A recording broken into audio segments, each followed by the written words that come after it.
সেই প্রশ্ন না? হ্যাঁ বলো। একটা গভীর প্রশ্ন আছে। উল্টাপাল্টা কোনো প্রশ্ন করবা না, তাহলে কিন্তু উত্তর দিতে পারবো না। চুপ থাকো, যা বলছে শোনো। আচ্ছা বলো। কুকুরেরা এই ঠান্ডার মধ্যে খালি গায়ে থাকে কেন?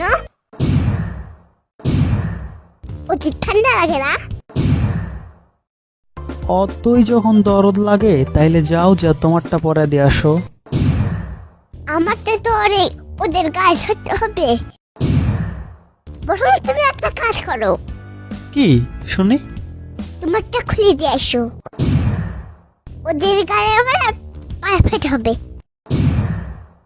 পারফেক্ট আবার কি? চুপ, এই সন্তানের বাচ্চা। আরে ওইটা সন্তানের বাচ্চা না, শয়তানের বাচ্চা হবে। তুমি তো বুঝতে পারছো নাকি? সবই বুঝলাম, কিন্তু আমার অত ঠেকা পড়েনি। তোমার যদি পড়ে তাহলে তুমি গিয়ে দিয়ে আসো।